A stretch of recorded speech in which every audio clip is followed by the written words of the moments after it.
Praise the Lord. सबको जय मसीह की एक और बार स्पिरिचुअल मॉर्सल्स में मैं आपको स्वागत करना चाहती हूँ।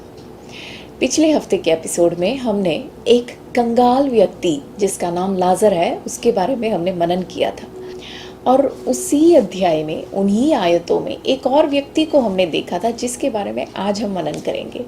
प्रभु यीशु कहते हैं लूका रचित सुसमाचार उसका 16वें अध्याय के 19वें आयत में कि एक धनवान मनुष्य था, और फिर उस मनुष्य के बारे में उसके 19वें आयत में लिखा है कि वो बैंजनी कपड़े पहनता था, वो बहुत अच्छे धूमधाम से रहता था। हिंदी बाइबल में लिखा है, लेकिन अंग्रेज़ी बाइबल में ऐसे है कि वो बहुत अच्छे अच्छे भोजन खाता था।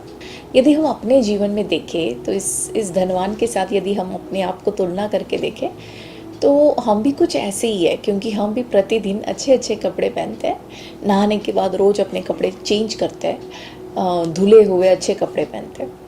दूसरी बात, हम भी रोज़ अच्छे अच्छे भोजन खाने की कोशिश करते हैं, कम से कम 3 टाइम तो खाना खाने की कोशिश हम करते हैं।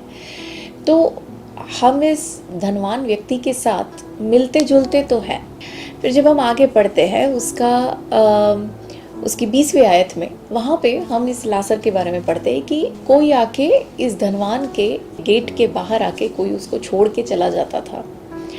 तो यहाँ पे मुझे इस आयत ने बहुत चिंतित किया, क्योंकि देखिए यदि हमारे घर के सामने कोई भी एक भिखारी को आकर रखे तो क्या हम उसको वहाँ बैठने देंगे। यहाँ पे इस लाजर के बारे में हमने पिछले हफ्ते देखा किस प्रकार उसके पूरे शरीर से फोड़े निकलते हैं, बदबू निकलती है और कुत्ते आके उसको चाटते हैं, तो वहाँ पे कितनी गंदगी होगी। तो अगर हमारे साथ अगर इस आयत को यदि हम इस धनवान के साथ तुलना करके देखें तो मुझे लगता है धनवान तो हमसे भी बहुत बेहतर है। उसने ये कभी सोचा नहीं कि मेरे प्रॉपर्टी की वैल्यू कम हो जाएगी क्योंकि एक भिखारी मेरे गेट पे बैठा है, और उसने कभी ये नहीं सोचा कि मुझे भी इन्फेक्शन होगा।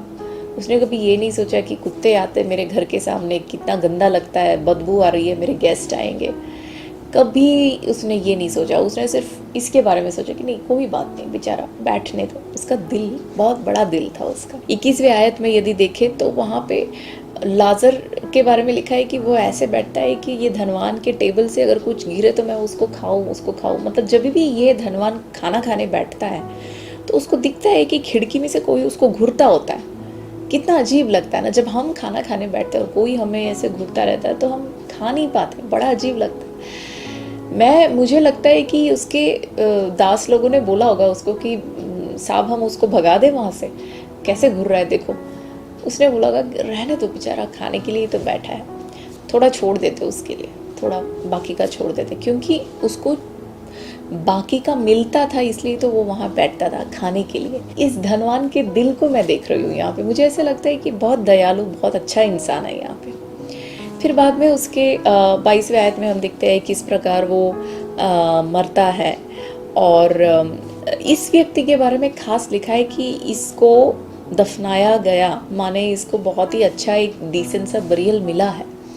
तो एक इंसान जब अपने इस संसार का उसका आखिरी मोमेंट जो है वो यही है, वो तो इंसान तो चला गया लेकिन उसका शरीर को दफनाना वो भी बहुत ही अच्छी रीति से हुआ। सब कुछ एक मानुषिक रीति से यदि हम देखें तो इस व्यक्ति के जीवन में सब कुछ था, बहुत ही अच्छा इंसान था। लेकिन जब हम आगे बढ़ते उसके 23वें आयत में हम देखते हैं लेकिन ये पहुंचता कहाँ पे। मरने के बाद लाजर तो स्वर्ग में पहुंचा, लेकिन ये पहुंचता अधोलोक में है। और वहाँ लिखा है कि उसने दूर से अब्राहम को देखा। यदि वो अब्राहम को जानता नहीं था तो उसने दूर से देखा, सिर्फ वो लाजर को पहचानता, लेकिन यहाँ पे साफ लिखा है कि उसने अब्राहम को देखा और अब्राहम के साथ लाजर को देखा। मतलब वो अब्राहम को यदि वो पहचानना है तो अपना बाइबल पढ़ने वाला एक विश्वासी था। आगे देखते, हे पिता अब्राहम पुकारता है।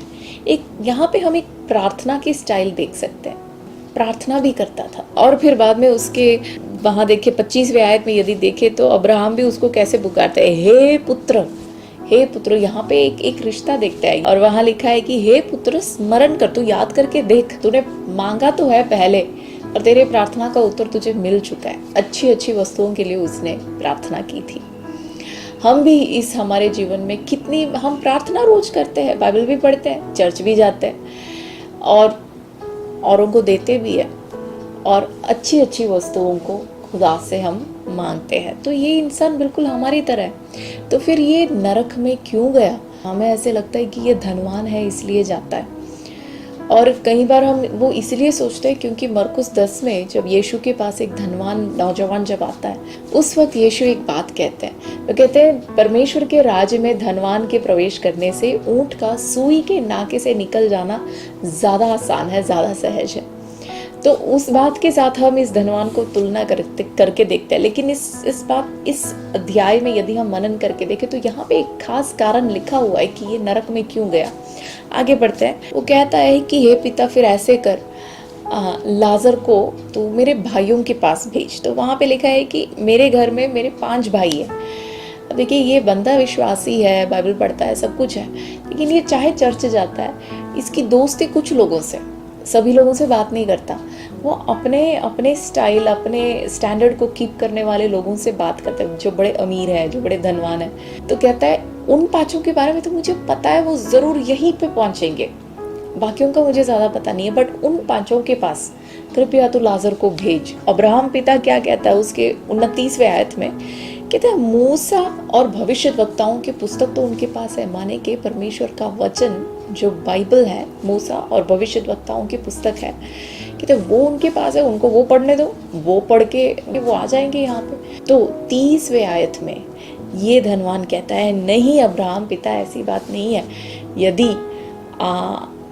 मुर्दों में से कोई उठकर वहाँ जाए तो वो सुनेंगे। मतलब वचन है हमारे पास, वचन में जो लिखा है ये हमें सुनना नहीं है, हमें कुछ अलौकिक चीज़, यदि कोई भविष्यद्वक्ता आके मेरी पूरी कहानी को बोले तो मैं सुनूंगा। यहाँ पे अब्राहम कहते हैं उनके हाथ में वचन तो है, उनको सुनने दो। तो ये कहते हैं नहीं, वो नहीं सुनेंगे, मुझे पता है उनका स्वभाव, मैं बिल्कुल उनकी जैसे ही था, वो बिल्कुल मेरे जैसे ही है। ये कहते हैं यदि मुर्दों में से कोई जाके बोलेंगे तो वो सुनेंगे, और वहाँ पे लिखा है तो वो मन फिराएंगे। कारण ये है क्योंकि इसने मन फिराया नहीं था, क्योंकि इसने मन नहीं फिराया यह अधोलोक में पहुंचा। दूसरे इतिहास 7:14 में परमेश्वर कहता है यदि मेरे प्रजा के लोग जो मेरे कहलाते हैं, मेरे अपने लोग, मेरे विश्वासी, यदि वो मन फिराए। मत्ती रचित सुसमाचार 3 अध्याय 8 और 9 में यदि हम पढ़े, वहाँ पे यूहन्ना बपतिस्मा दाता फरीसियों से, जो यहूदियों के सबसे अधिक पढ़े लिखे और वचन को जानने वाले हैं, वचन को सिखाने वाले हैं उनके मंदिरों में, उनसे कहते हैं कि मन फिरावे के योग्य फल उत्पन्न करो। और फिर वो कहता है कि तुम कहते हो कि अब्राहम हमारा पिता है, हम तो अब्राहम के बच्चे हैं, मतलब वो घमंड है तुम में।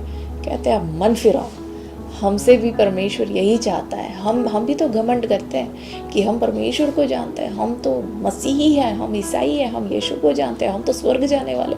वो जो घमंड है ना, परमेश्वर कहता है मन फिरा, ये घमंड की आत्मा तुम पे सूट नहीं करती। और यही बात पौलुस हमसे कहता है रोमियो की पुस्तक 11वें अध्याय के 20वें आयत में। पौलुस कहता है कि वहाँ पे पौलुस जो है परमेश्वर को जैतून के पेड़ के साथ तुलना करता है, और वहाँ पे पौलुस कहता है कि उन डालियों को, जो ओरिजिनल डालियाँ थे, उनको तो तोड़ दिया गया, लेकिन तुम जो है अभिमानी न हो, वरन परमेश्वर का भय मानो। यदि अभिमानी होंगे तो हम भी तोड़े जाएंगे। हम परमेश्वर का भय मानते हुए मन फिरावे के साथ, मन फिरावे के योग्य फल उत्पन्न करते हुए, इस विपरीत परिस्थिति से एक छुटकारा परमेश्वर तब देगा प्रभु के वचन में, जैसे हमने देखा कि यदि मेरे प्रजा के लोग जो मेरे कहलाते, यदि ये मन फिराएंगे तो मैं इनकी सुनूंगा और तो मैं इनके देश को शांति दूंगा। तो हमारे देश के शांति के लिए मन फिरावे के साथ प्रार्थना करते हुए आगे बढ़े। प्रभु आप सबको आशीष दे। God bless you.